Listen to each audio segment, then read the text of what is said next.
Hey everybody, this is Perch, and I did a video about the Wildstorm anniversary issue, the 30-year anniversary, 30-year anniversary issue. And I mentioned that in that video that Warren Ellis was basically featured in that comic, that he was included. I said it would be very easy not to include him, but DC felt like they were testing the waters a little bit to see if he would come back. The story that they included is not a new story, and that's a fact that's probably going to get lost over, I don't know, between I record this and when everybody gets pissed off on Twitter about it, that fact will have gotten lost. But this is actually a story that was done for the hardcover 25-year anniversary 5 years ago. This would be before all of the fuss around Warren Ellis that came out in 2020. So, here we are. But a couple funny bits. So what happened? I did this video. I talked about it. And I mentioned, not a lot of people being upset about that. The outrage is over. Fortunately, the people over at Comics Beat, Heidi McDonald and that site, listen to this channel. I know several of them do because I've gotten mails from them.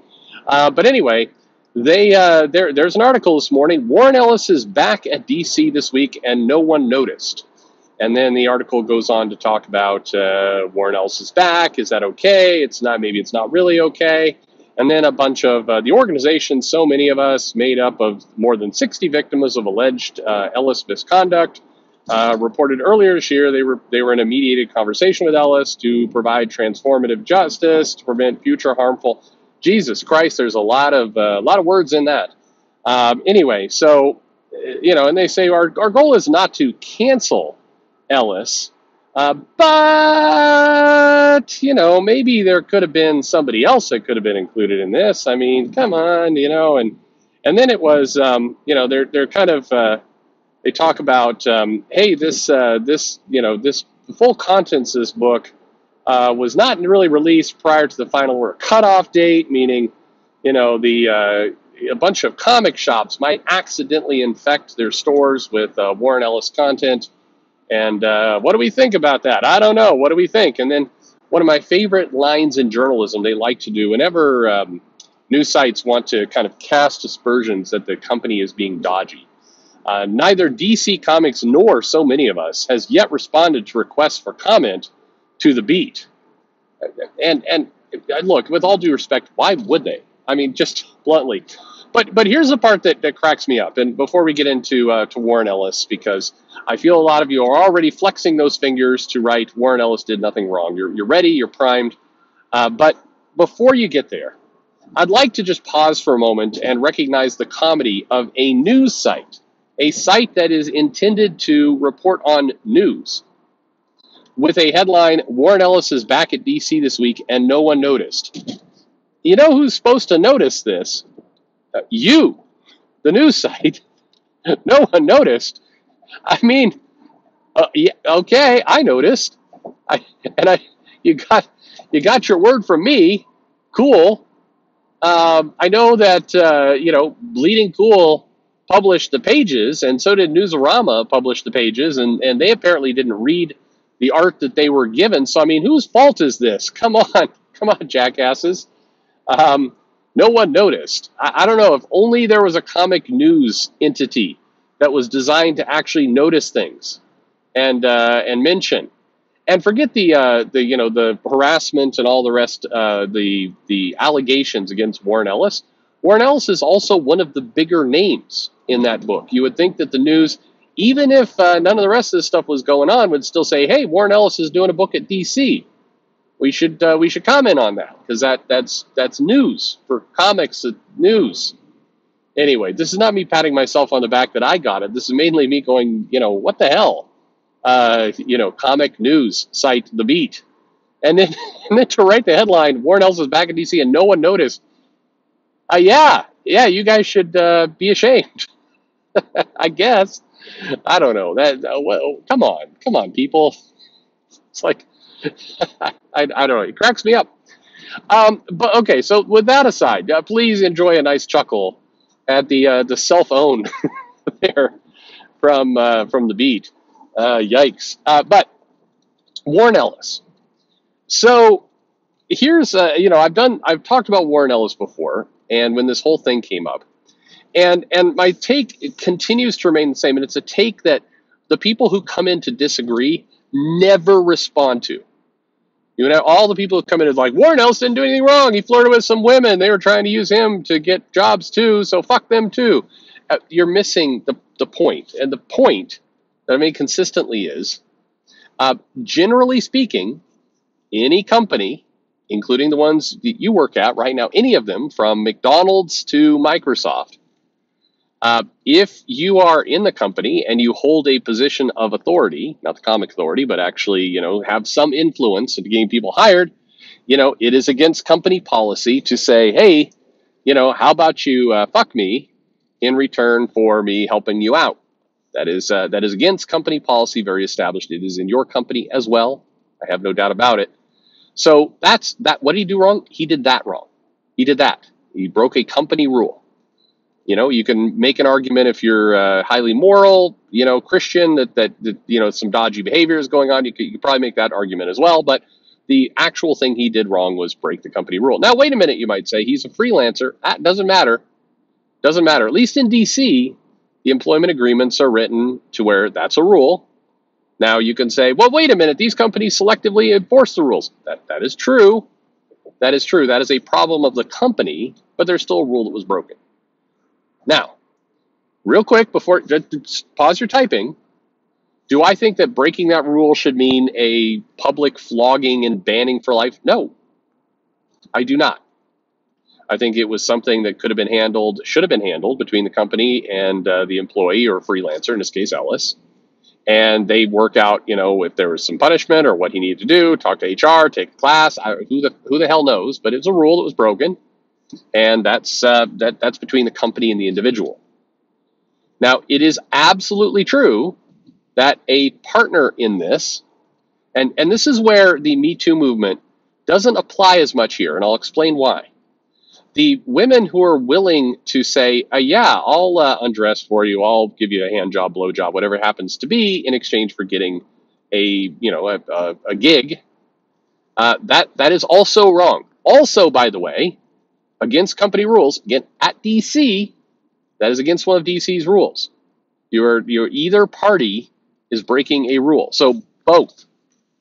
What did he do wrong? He broke a rule. What did the women who was involved did wrong? They broke a rule. Now, you can make the argument, this is what sexual harassment is, that the women were coerced into doing this, except you can't really make that argument because we haven't seen that. First of all, there's been no evidence that's come forward that's basically said, yeah, he forced me into it. Nobody's had that proof. And in fact, kind of the opposite proof exists very publicly. Because in the Warren Ellis forums, there's tons and tons of screenshots, including by Heidi McDonald from The Beat, the comic news organization, joking, laughing, and basically saying all this stuff is okay. A lot of this, grooming is the wrong word, but a lot of this, whatever it is, trying to get women to sleep with him activity was in public, was very, very, publicly displayed with very public, I'm into it responses from a large number of people inside of comics, not just some of the people who are on the victims list of so many of us, but also people who have reported on this, who have asked for Warren Ellis to be taken away, who are other comic creators who have remained silent, people like Kelly Sue DeConnick, people like Matt Fraction, people like Chip Zdarsky, all saw this stuff. And my comment from 2 years ago remains the same, which is the comic industry is fucked up if this kind of activity is basically allowed / encouraged to go on, and it's done in public where everyone can see it, and everyone is 100% okay with it because they were 100% okay with it for a long time. For several years, nobody batted an eye at this. Then suddenly it became a problem, and then everybody has a problem with it. So in my mind, was a rule broken? Yes. Very clearly, yes, a rule is broken. However, and it is a pretty big mitigating circumstance, it is very hard to basically flog somebody and say, you don't get to work until we all get to say you do, and blah, blah, blah, blah, blah, and all that kind of stuff, when the rule is broken constantly, repeatedly, and with zero punishment to many of the people involved. If you're going to have rules, you do need to apply them consistently and fairly. That tends to also be something that when it goes to court becomes an issue. So, again, people miss the mark, and they come back with, well, did Warren Ellis, Warren Ellis did nothing wrong. He just hit on some women. Per the company rules, that actually is something wrong for everybody involved, including the women. But this comic industry is broken when this kind of shit goes on and is encouraged, is joked about. No issues. Everything is perfectly A-okay with this happening until people decide it's not. That's the screwed up part. That's the part that when people say, hey, Warren Ellis did nothing wrong, he shouldn't be beat over the head with this, they're responding to a basic unfairness. The unfairness being, other people can get away with this. Other people have gotten away with this. Warren Ellis got away with this, and people defended him. Again, there are articles talking about the Warren Ellis forums. There's video of people like Heidi talking about how fun and hilarious it was, and what an interesting time for comics, and gosh, this stuff is crazy. That there's plenty of footage and material out there where people are like, it's completely okay, and then suddenly it is not okay. That's the screwed up part. The reality was, it was always against the rules. It wasn't okay. If you disagree that men should be able to pick up women at the workplace, cool.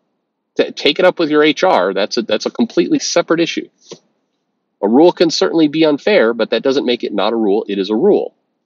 The unfairness here is that the rule is inconsistently applied, and that sometimes we choose to enforce it, and sometimes we don't, and it seems to vary based on, quite bluntly, how much influence we think that person has. Warren Ellis's influence at Marvel and DC was starting to wane. He did not have the big pull at the indie comics that some other people did, and my feeling is some people did a basic cost-benefit analysis and said, you know what, at this point, I think it's better for our careers if we decide to make a show out of this, as opposed to continue to put up with it. Because giving Warren Ellis a hand job is not as fun in 2020 as it was back in 2012. So I'm a little less excited about it. So rather than play along and smile and enjoy it like we have been doing, now it's suddenly a problem. We'll basically look for younger, more attractive comic writers to flirt with at this point, and we'll work our way up. And, maybe somebody else will start this. With Twitter disintegrating, the odds of another Warren Ellis forum style thing being created are super, super high. And 100% we're going to see the same shit happen again. No doubt about it. It's absolutely coming up again. But lots of good comedy here today. I still can't get over the no one noticed, says the news organization whose sole purpose it is to notice these things. Gosh, what a crazy world. And then, in terms of the entire scenario, look, I think it's a put up or shut up time as existed. So people called out Warren Ellis on behavior. Nobody decided to call out, the publishers, the editors, the people who often turn a blind eye to this, who create these rules. Like, where's the so many of us targeting, say, DC or Marvel? Saying, hey, you have this rule on the book, but none of you seem to enforce it. And in fact, several of your leadership are hang out in forums and private groups where this kind of shit goes on and you say nothing. So maybe you're the problem. Maybe you're the big problem in this, as opposed to the individuals who basically say, yeah, I see the rules, but nobody enforces the rules. So fuck it. Why am I playing with the rules? I want a hand job. Yeah. So there you have it. I don't know. That's my take on it. Again, don't argue with me that, men flirting with women is, as natural as, sure it is. But again, your beef is with a company that has the rule.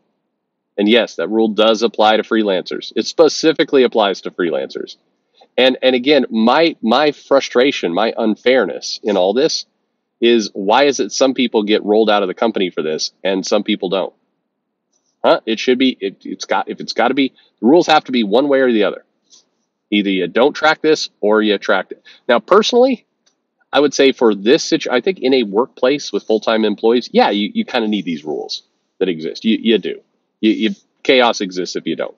For freelancers where people are working from home all over the place and it's comics where, half the time people can't seem to give a shit about even getting proper, marketing or sales numbers up on books. I don't know. This wouldn't be my priority to chase. I'll just put it that way. I do believe that in some world, adults should be adults and take care of their own shit is probably a good idea, but who knows? Anyway, thank you very much for quote unquote breaking the news. I appreciate that. And thanks for listening.